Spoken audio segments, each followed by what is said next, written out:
Good evening. Welcome to the February 10th, 2025 meeting of the Stillwater City Council. This time I'll call the meeting to order and I'll ask that you all stand and join us in the Pledge of Allegiance. I pledge allegiance to the flag of the United States of America and to the republic for which it stands, one nation under God, indivisible, with liberty and justice for all.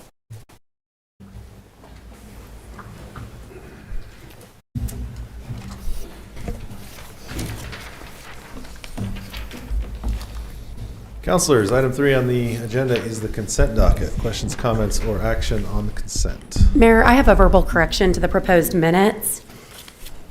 On item 5F of the minutes, I'm going to request a correction from the city clerk under on page 2, roll call votes.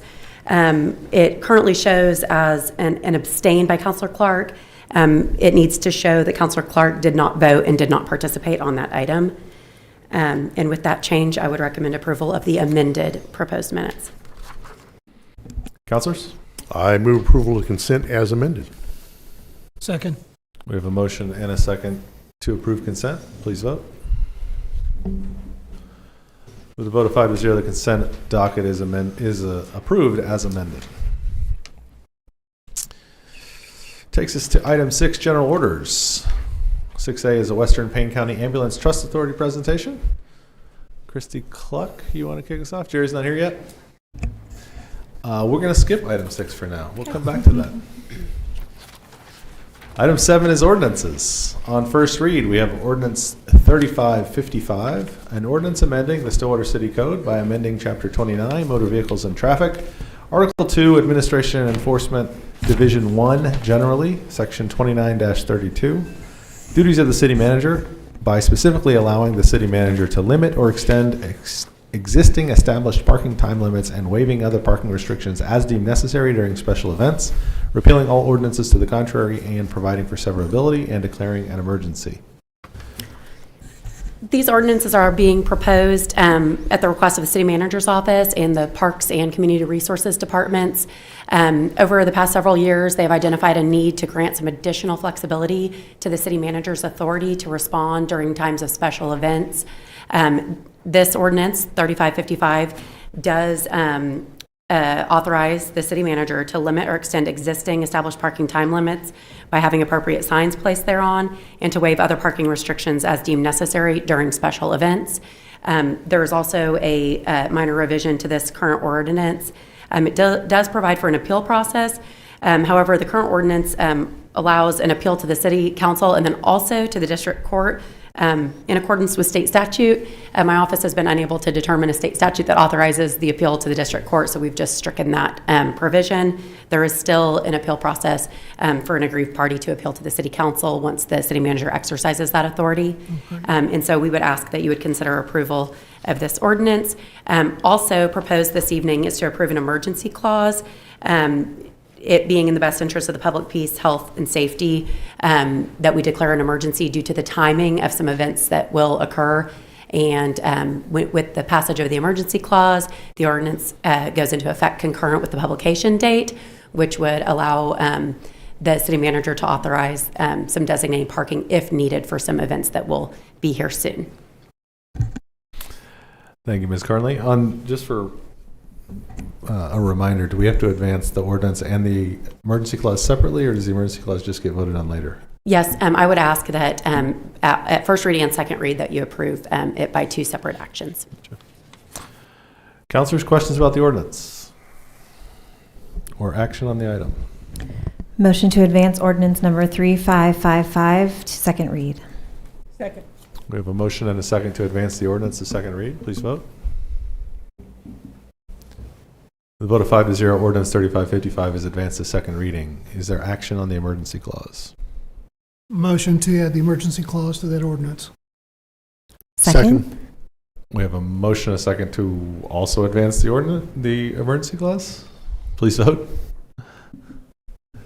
That is approved with a vote of 5-0. Along those same lines, Ordinance 3556, an ordinance amending the Stillwater City Code by amending Chapter 33, Parks, Events and Recreation, Article 1 in general, Section 33-15, Camping Prohibited, exceptions by specifically allowing the city manager authority to grant overnight camping in city parks and public areas during special events, repealing all ordinances to the contrary, providing for severability, and declaring an emergency. This proposed ordinance change is companion legislation to the proposed changes just discussed in the parking code. This is to address camping prohibited. The code currently allows for exceptions. It specifically says couch park during special events as approved by the parks director or the city manager. This proposed change would just add additional flexibility. We would remove couch park and just say during special events as approved by the city manager, unless to do so would cause damage to city property. This additional flexibility would just allow the city manager to evaluate, both with city staff and the legal department, as to where best to designate this exception. And we would ask that you consider advancing this with the emergency clause as well. Councilors? Is this something that we've had in the past at Couch Park, where we've had folks camping for large events? The code allowed for Couch Park to be one of the approved by the city managers, and there was a request by the Mid-South group to allow for parking that only was contained within parking spots. And I believe it was utilized last year during the Mid-South with Block 34 being closed off to camping that they had done in previous years. Mm-hmm. And so this just expands the opportunity, allows some for flexibility, but the areas that will be designated will be clearly marked. It will be clearly communicated to the community through maps on social media or to the event coordinators and to our police department so that everyone is on the same page. Yeah, I feel like that communication is probably really important here. Like I just read, it kind of seems a little alarming to think people are going to be camping in our public parks, but certainly around events, that makes a lot of sense. I think just messaging that so that folks aren't alarmed when they see that would be really important. Mm-hmm. Further discussion or action on the item? Motion to advance ordinance number 3556. Second. We have a motion and a second to advance the ordinance. Please vote.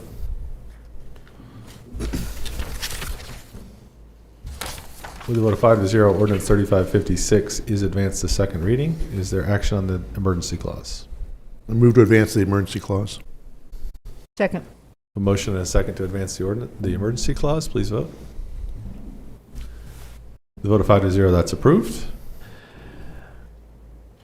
We'll do item 7A, which is, item 7, second read A, ordinance 3554, ordinance on second reading, an ordinance rezoning attractive land containing approximately 6.8 acres located at 2020 West Airport Road, area referred to as 3111 North Hargis Road, from light industrial to public. This is our animal control facility land. Councilors? Motion to adopt ordinance number 3554. Second. Second. We have a motion and a second to adopt the ordinance. Please vote. With a vote of 5-0, ordinance 3554 is adopted. All right, we'll go back up to item 6 on the agenda for our report from the Western Payne County Ambulance Trust Authority.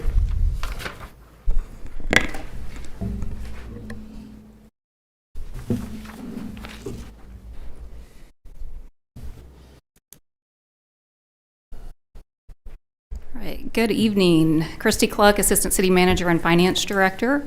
The Western Payne County Ambulance Trust Authority did approach the city recently requesting to present to the council regarding an update to their service and their rate structure.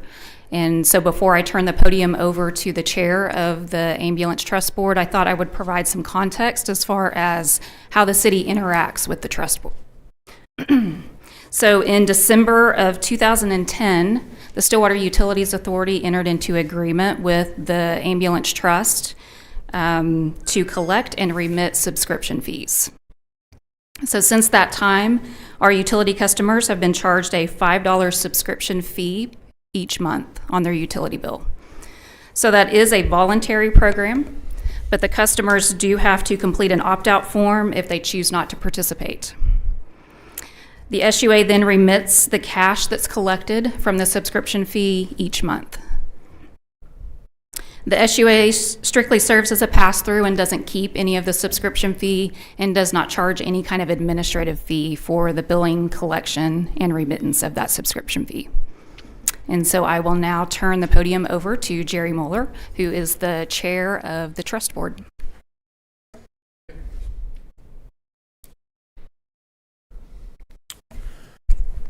Mayor and councilors, I was here 2 years ago for the last update. So Western Payne County Ambulance Trust Authority, I am the chairman, by the way, was created in 2010 to take over the ambulance services from the fire department. 2011, we contracted with LifeNet, a not-for-profit provider out of Texarkana, Arkansas. And they continue to provide that service today. The funding, as Christy alluded to, comes from the resident benefit program, which is the $5 charge on the utility bills.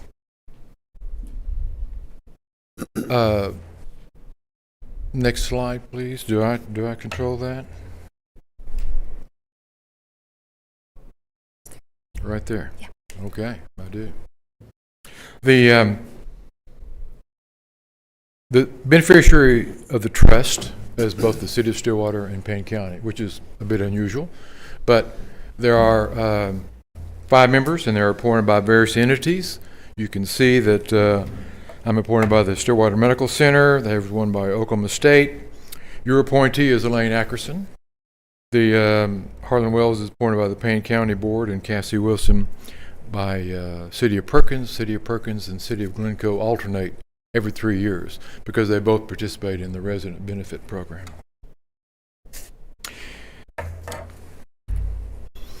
This is the service area that we cover. The black outline is all of Payne County.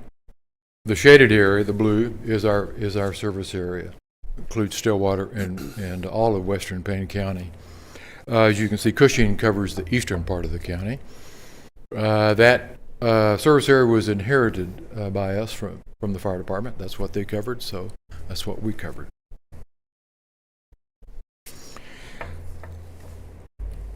This is volume, 911 volume.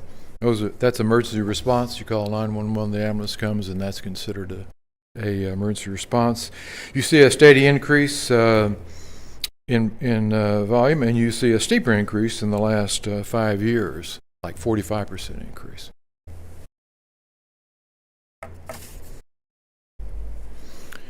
This is interfacility transfers. This is a transfer from the hospital to a nursing home, or from a hospital, Stillwater Medical Center, to a hospital in Oklahoma City or Tulsa. Again, you see a steady increase, but you see a dramatic increase in the last 2 years. That's 45% in just 2 years. And 2024 was pretty remarkable. That's a big number. And it's challenging because half of our transfers are to Oklahoma City and to Tulsa. And that takes a truck off the road from 3 to 3.5 hours total time. I can only attribute that to that volume to a very, very busy Stillwater Medical Center emergency department. So.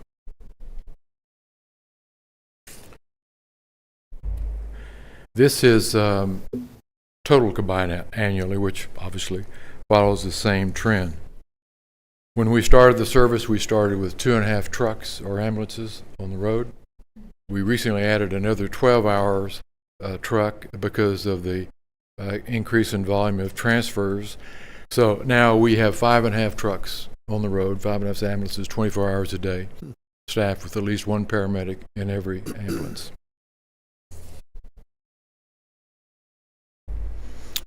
This is very busy, but I don't know if you can take your iPad, but I'm going to point out the upper left quadrant. I'll have to put my glasses on. So membership fees, upper left, this is where we get our money. So Central Rural Electric joined the resident benefit program in 2014. It's been extremely helpful. City of Perkins, City of Stillwater. Individual. Noble County, again, we inherited parts of Noble County, which is west and north of the airport, I guess because we're closer than Perry is. So when they passed a partial ad valorem tax and sales tax to fund their emergency medical services, then they reimburse us for the part that we cover. Town of Glencoe, those are all the ones that participate.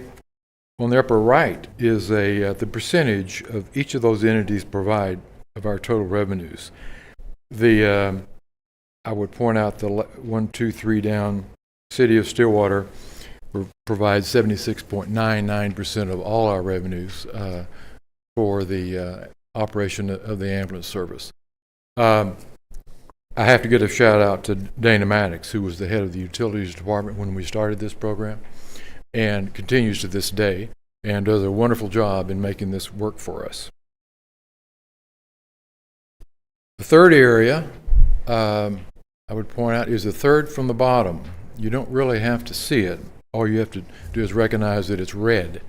And that's our net income. So 5 out of the last 6 years are in the red. 2023 was a bit of an outlier because they collected some past receivables in that year. So we're operating on reserves and they're starting to run out. Therefore, that brings us to the need for a $5 increase in the $5 charge. It's lasted 14 years, but obviously the expenses of LifeNet have increased, and then the need for our subsidy to pay them those increases has increased as well. So if we go to $6, which we plan on doing, we think that will cover our needs for the next 10 years. The desire of the city is to have a stuffer in the utility bill explaining the reason for the increase and to announce an effective date of July 1st. Further, it will also give the customer an opportunity to opt out using the same opt-out process that they currently use now in the utility office. Finally, our trust will pay for the cost of that stuffer. And that concludes my presentation. If anyone, I'd be happy to answer some questions. Thank you, Jerry. Councilors, any questions?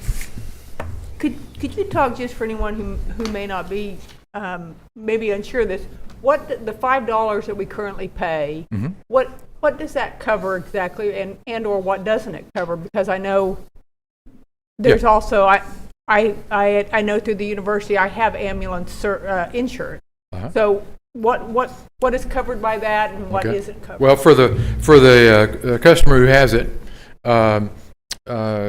you're transported by the ambulance. We file for your insurance, and whatever we collect, we write the rest off. There's no copay to you. There's no deductible.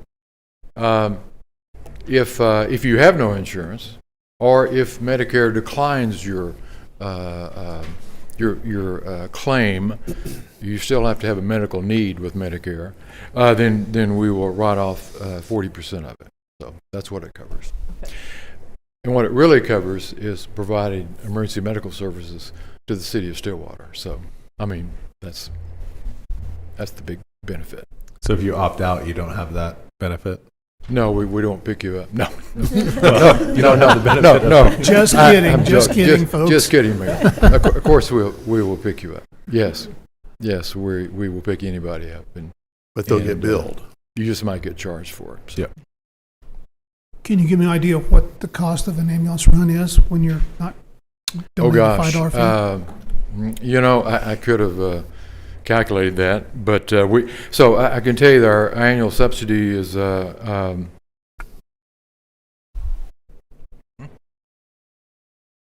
year was $1.5 million, and it can go up to 3% a year.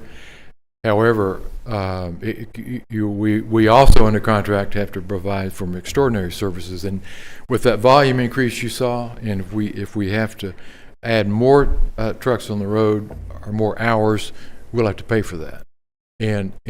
So no, I can't tell you. Now, are you asking what we would charge? No, if what I it would cost. if I don't opt into if I've opted out of the $5 fee, and an ambulance comes to take me to the hospital, about what am I going to be charged for that run? Well, that would be about between $3,000 and $3,500. Okay, that's what I'm trying to get. I'm Thank sorry, you. I didn't ask my question very well. Yeah, Thank you. Maybe I didn't understand it. So, okay. All right, Jerry, something I've been wondering about lately is if, let's say you live at Golden Oaks in the independent living. You get trash pickup from us, but you don't get billed by us. Is someplace like that going to be paying some kind of a fee where their residents are covered by the plan, or are they just out of the plan? Do you know? Okay, now what areas are you talking about? I'm talking about Golden Oaks specifically, but it could be any place like that in town.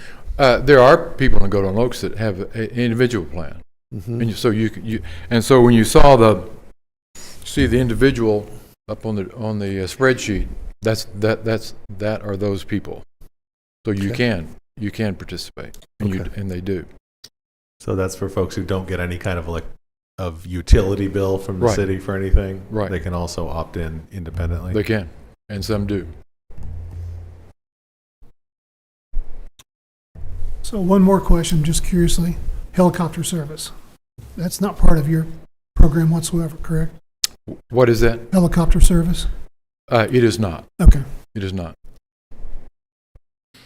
If you're a Medicare patient, helicopter service is covered, but everybody else is on their own. So, and just so everyone's on the same page, this is an independent. The trust authority runs this service. This is not. You guys aren't asking us for a fee increase. This is something that you all determine from your board's standpoint as an independent determination that this is what's needed. That is correct. The trust is a separate entity, but we want your approval because most of our revenue comes from your utility bill and the way you operate the service for us. So, as we discussed before, that's why I wanted you to know, and we would make it work for you all. Yeah. So. Well, we certainly appreciate the chance to hear about and talk some about the service. And I mean, I think a 20% fee increase once in 14 years is a pretty efficient use of that money. So it certainly makes sense, given the rising cost of everything over the past 14 years, that a small $1 increase in this would be reasonable. So I'm glad to hear that our billing and Dana's team are doing a good job of collecting that for you all, and appreciate the service that you continue to provide to the city of Stillwater. Appreciate your all service. You do the heavy lifting, so thank you. Thank you. Thank you. Okay, that takes us to item 8 on the agenda, which is appointments. We actually have 3 different folks on the Stillwater Regional Airport Advisory Board, one whose term actually expired last January, and 2 whose expired this January. All 3 of them are willing to be reappointed to new terms. And so I would move that we reappoint Bill Arrington to a second 3-year term, which would expire in January of 27.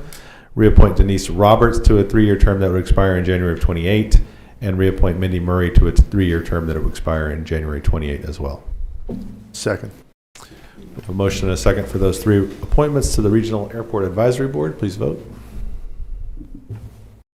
With a vote of 5-0, those appointments are made. Thank you again to folks who are willing to serve on the Airport Advisory Board and all of our other volunteer boards here in the city of Stillwater. Reports from the officers and board. Ms. Carnley? Nothing to report. Mr. Moore? Yes, thank you, Mayor.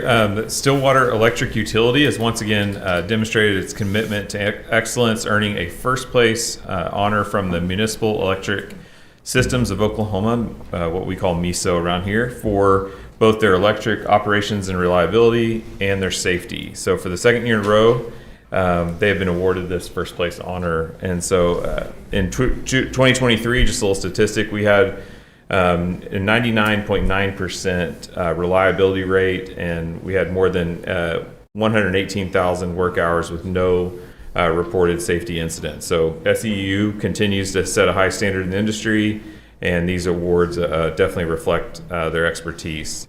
We're proud to have such a strong public power provider serving our community, and so we extend our gratitude to SEU, Director Lauren Smith and his entire team for the excellent work that they do providing our community. So shout out to them. That's fantastic. We are very blessed in this community to have such a high performing public utility system. Yeah, we appreciate all that work. Vice Mayor Jalowski. Yes, it's hard to believe this, but it's that time of year to file taxes, and the Stillwater Library is offering assistance. Community members can schedule appointments for free tax preparation assistance from the American Association of Retired Persons by scheduling AARP, by scheduling an appointment online at stillwaterok.gov/library taxes, or by calling 405-372-3633, extension 8106. Appointments are available now through April 8th. Please know the library will still help schedule appointments and be a pickup location for intake packets, but appointments will take place at the community center due to construction at the library. It's a great service. Thank you. It's a great service. Councilor Hawkins. City offices will be closed off for President's Day on Monday, February 17th. That's next Monday. Trash, recycling, and yard waste will still be collected. Make sure and set your carts out by 6 a.m. because collection routes can vary. For more information, go to stillwaterok.gov/waste management. Thank you. Councilor Clark. Please join us for the Parks Open House on Thursday, February 20, beginning at 5:30 p.m. at the Stillwater Community Center. It's only 10 days away. It's coming close. Stillwater staff and council members look forward to hearing your suggestions, concerns, and ideas about Stillwater parks, community spaces, and facilities. We want to ensure our parks and public spaces meet the needs of our residents and families. There will be sign-ups for volunteer opportunities, and we plan to share information collected from recent park surveys. If you're unable to attend the Parks Open House and would like to receive updates following the event, email Barbara Bliss at barbara.bliss@stillwaterok.gov. And for more information, go to stillwaterok.gov/parks. Looking forward to that discussion. It should be a good evening. Absolutely. Councilor Harden.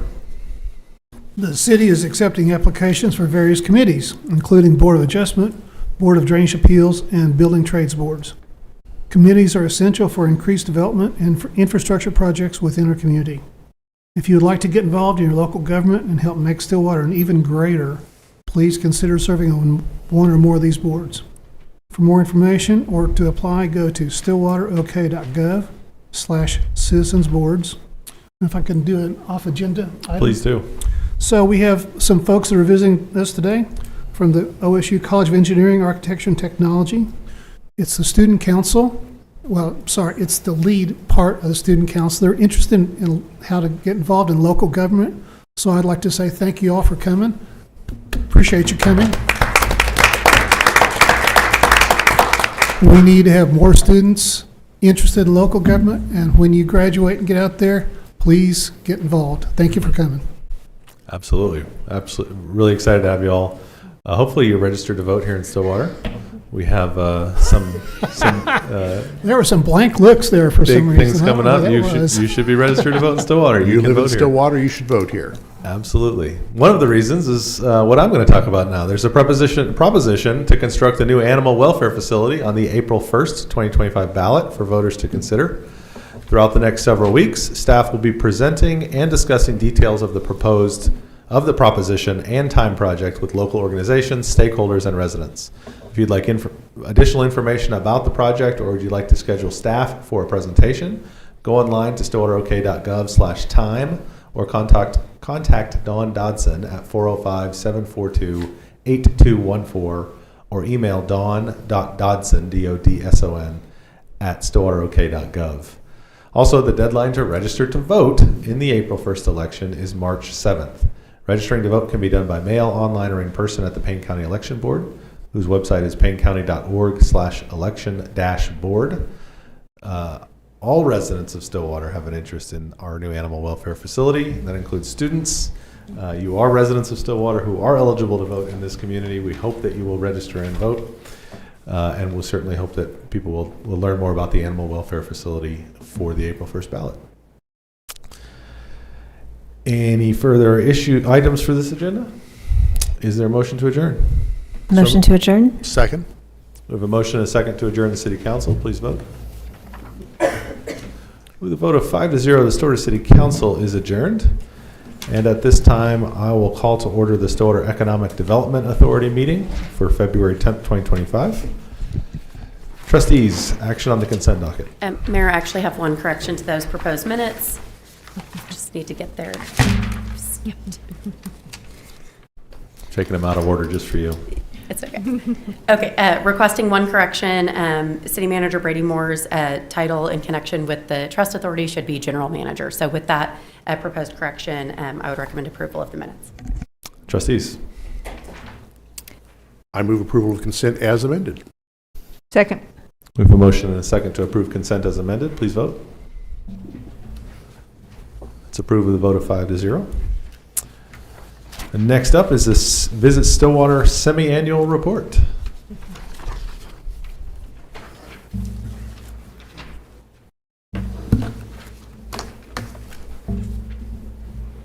Good evening. Thank you all for allowing me some time to spotlight some of the accomplishments the first half of the fiscal year for the Visit Stillwater team.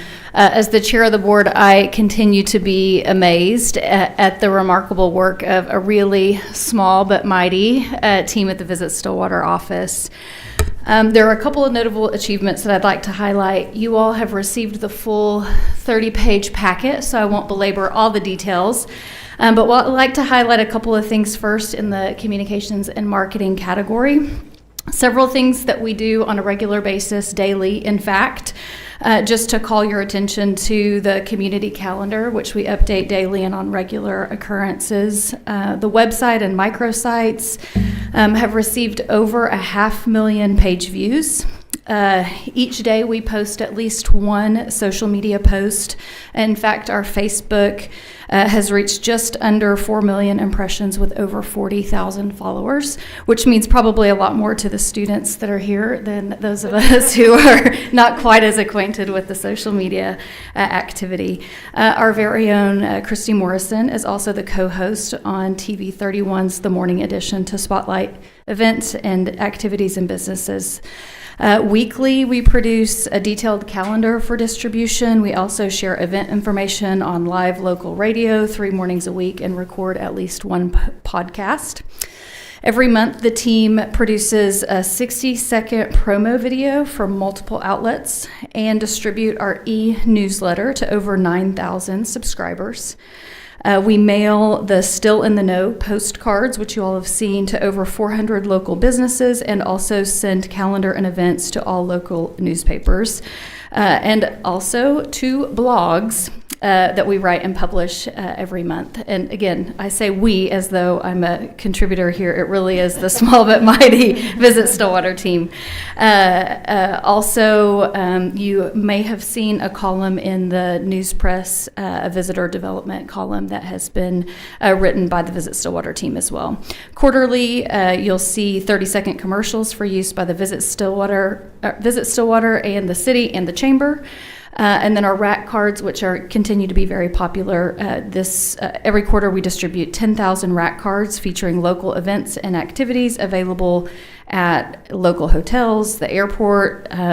These rack cards are available at hotels, the airport, 24/7 Visitor Center, City of Stillwater Community Center, as well as Stillwater and Perkins on queues. So annually, from a communications and marketing perspective, we produce the expanded 48 pages Stillwater Guide to the Local Scene. This year, 100,000 copies featuring the 50th anniversary of our beloved Eskimo Joes on the cover. We've also coordinated 2 of our 4 Shop Local and Fly SWO campaigns this year. So July was Crazy Days, which generated $69,000 in sales, and the second annual Fly Home for the Holidays campaign, which generated over $79,000 in sales. A couple of other just points of highlight in regard to communications and marketing. The team has managed 10 microsites or landing pages. These are a personal favorite for me. I visit them on the regular. One was Lexicon to an OSU home game day guide, which is one that is most often frequented, and Stillwater Tidbits in History in the original home of Red Dirt Music. Which has been popular this season as well. Last year we produced the Kids Visitor Guide for Highland Park Elementary, and this year we produced a welcome and resource brochure for our Spanish-speaking residents and visitors. As you all know, we maintain the visitor stands at the Stillwater Regional Airport and also provide the most beloved free gourmet coffee bar for our outbound passengers. The Fly SUA is consistently promoted within all of our marketing efforts, and then we've enhanced some partnership there, as I'm sure you all have seen over the course of this year, and we feel really proud of that partnership.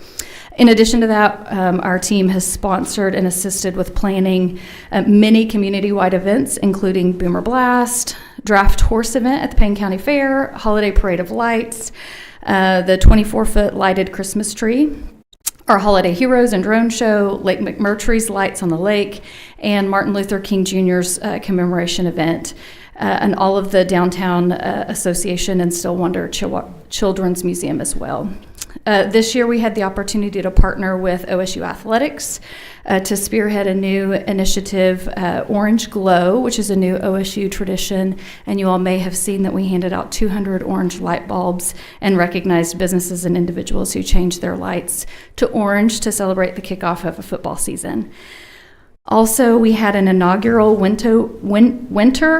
this is a tongue twister, inaugural winter window decorating contest and had over 20 businesses sign up to participate.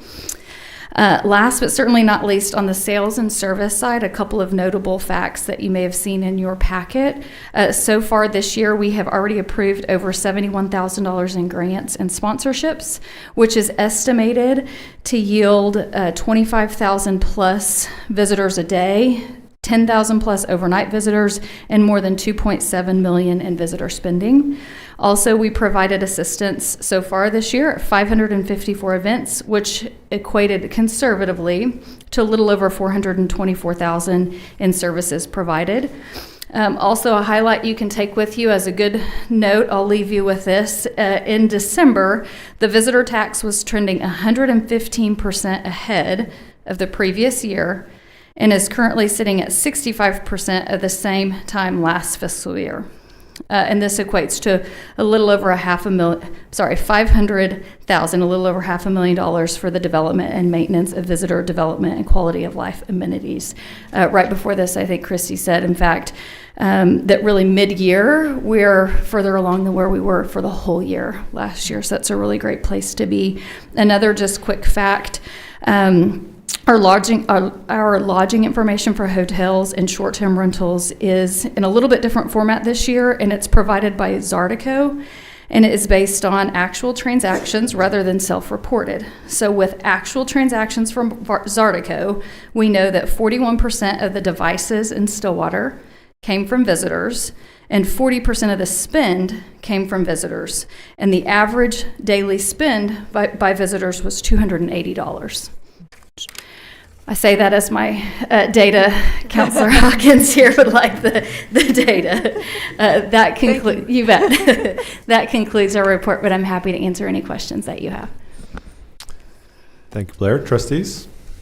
I will say that data was really cool to see. That was really, it'll be so interesting to watch that kind of trend coming in consistently with that same metric to really start to understand the impact of all the work that is happening in Stillwater and just the trends of all of that. So I did love that data, but I also wanted to just comment on something in the report that it sometimes I think is like, it's missed a little bit in all the work that you all do, is this just how much your involvement across committees and across all the different groups. You really are some of the glue that holds that together, and it's really impressive. There's just, one small paragraph in the report that kind of talks about that and lists all of that out, and it's just remarkable to see how many of the the different organizations that you're interacting with and helping kind of make sure the impact of the tourism aspect, but also just placemaking and building a vibrant community is there. And I really appreciated that. I think it's kind of in the report that you just gave us, but I just wanted to mention, I think that's a pretty remarkable thing as well. Thank you. That is a testament to Christy and Nicole and their leadership. And we have a really great board. I know you all know many of our board members as well, but it's a good team and committed to the community. And I would make my usual plug of you guys have the best calendar ever. So for anybody listening, if you ever need to know what's going on in Stillwater, go to the Visit Stillwater website. It is a fantastic calendar. It is great. You're new in town and you're trying to find new things to do and see what's going on. It's a great place. So I think Even for the veterans in town. yes, It I is. I think I say that every time, but I'm always every time I get the monthly update and I look out there, I am astounded at everything that you all compile. Thank you. Thank you for that. Well, I will be curious to see what our numbers look like 6 months from now after this little April event with all these. I know. I have no idea what's going to happen there. It's And I assume exciting. you guys already have it all planned out, right? It'll be great. We are all excited about Yep. it. Yes. Thank you. To that effect, I mean, I know there's mention here of the microsite around the Boys from Oklahoma event, and for Yes. people who are coming into town, that's going to be a big deal for us to communicate to them where they can park, all of that sort of stuff. And so really appreciate the fact that we're going to have that information consolidated in one place, and we'll be sending a lot of people to that site. I am sure. I'm really excited about this Zartico data in here, and I look forward to working and talking to Christy more about those numbers and refining that, because I love to see those numbers, and I'm really interested to see how they change.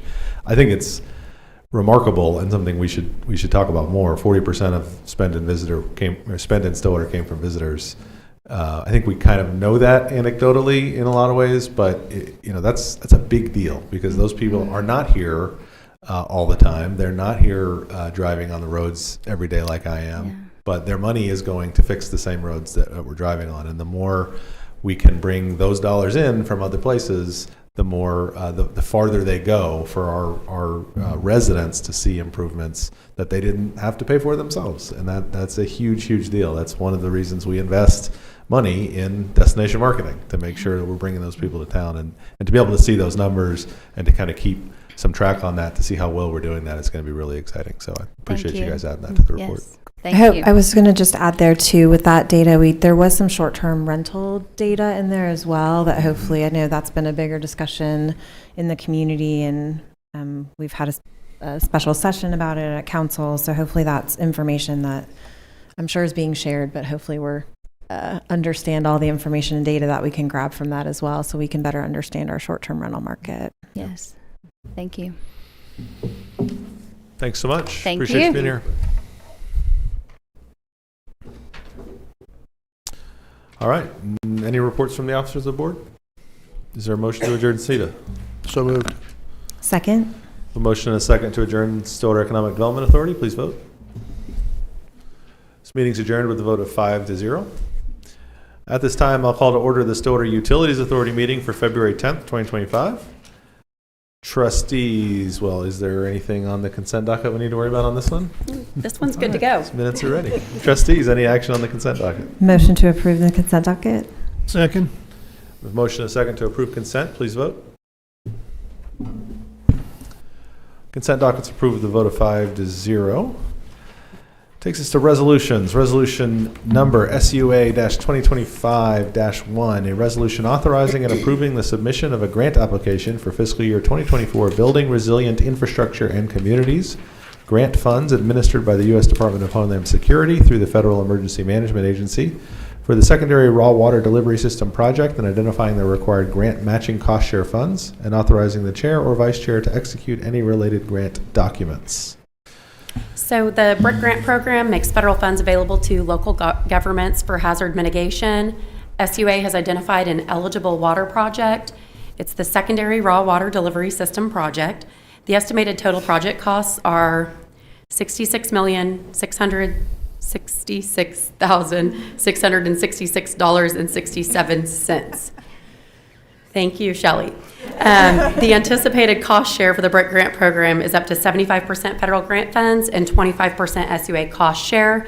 So the cost share would be 50 million federal funds with a required local match of $16,666,666.67. The SUA has identified available funds for the cost share in the water fund. Approval of this resolution authorizes SUA to apply for the grant funds in the amount of $50 million. And if awarded, it would identify the cost sharing funds in the water fund. And it also authorizes the chair or the vice chair to sign any necessary documents to secure grant funding. If you have additional questions about the project, Bill Millis and Shelley Crines are here. Trustees, questions? My only question is, have we heard anything about the availability of these grant funds moving forward? I haven't made any changes. Okay. Just for folks who may not be aware of this BRIC grant program, which is a massive grant program that provides huge amounts of funding to resilient infrastructure projects, which is exactly what the city of Stillwater would be spending it on. Just as a reminder, these are our federal income tax dollars that we've paid to the federal government. We'd like a little bit of those back.